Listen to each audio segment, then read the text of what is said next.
আসসালামু আলাইকুম বন্ধুরা, কেমন আছেন? আশা করি ভালো আছেন। আলহামদুলিল্লাহ, আমিও ভালো আছি। আপনি ধরুন একটি অপরাধ করেছেন, একটি সাধারণ একটি অপরাধ করেছেন, যে অপরাধের জন্য আপনার বিরুদ্ধে একটি মামলা রুজু করা হয়েছে বেইলেবল সেকশনে, অর্থাৎ জামিনযোগ্য ধারাতে আপনার বিরুদ্ধে কেসটি রুজু করা হয়েছে। পুলিশ অথরিটি আপনার বিরুদ্ধে সেই কেসটি রুজু করেছে। রুজু করার পরে আপনার বিরুদ্ধে সেই কেসের ব্যাপারে তদন্ত করবে, অর্থাৎ ইনভেস্টিগেশন কমপ্লিট করবে। কমপ্লিট করার পরে নির্দিষ্ট যেটি কোর্ট থাকবে, সেই কোর্টে ফাইনাল যেটা চার্জশিট অর্থাৎ অভিযোগপত্র সেটা দাখিল করবে। দাখিল করার পরে you will have to participate to that court. আপনি সেই কোর্টে আপনি অংশগ্রহণ করতে হবে, সেই ট্রায়াল প্রসিডিংটা ফলো করতে হবে।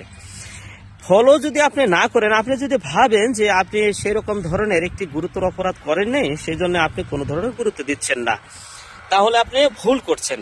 কোর্টের প্রসিডিওর যদি এইভাবে যদি আপনি অবমাননা করেন আর ডেট বাই ডেট যদি আপনি হাজির না হয়ে আপনি অপেক্ষা করে চলেছেন বছরের পর বছর, তখন কোর্ট গিয়ে এমন একটি অবস্থায় পৌঁছে যায় যে নন বেইলেবল ওয়ারেন্ট অফ অ্যারেস্ট আপনার বিরুদ্ধে ইস্যু করার পরে পুলিশ এসে আপনাকে বাড়িতে খুঁজে আপনাকে বের করে অ্যারেস্ট করে নিয়ে আপনাকে সেই কোর্টে হাজির করানো হয়। হাজির করানোর পরে ম্যাজিস্ট্রেট বা সেই কোর্টের যে জুডিশিয়াল অফিসার থাকবে সে যদি ভাবে যে you should be sent to the jail, আপনাকে তখন জেলে পাঠিয়ে দিতে পারে, যে কিছুদিন থাকার জন্য, কিছুদিন আপনাকে জেলে থাকার জন্য। কেন?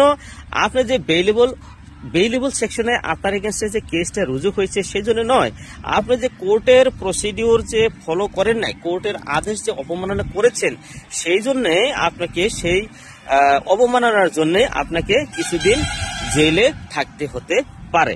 সেই জন্য আপনার বিরুদ্ধে যদি কোনো ধরনের মামলা রুজু হয়েছে, সেটা বেইলেবল হোক বা নন বেইলেবল হোক, সেটা জামিনযোগ্য হোক বা অজামিনযোগ্য হোক, আপনার বিরুদ্ধে যদিও জামিনযোগ্য অপরাধ যদি জামিনযোগ্য ধারাতে যদি অপরাধ রুজু হয়েছে, তবু আপনি সেই কেসটাতে গুরুত্ব দিতে হবে।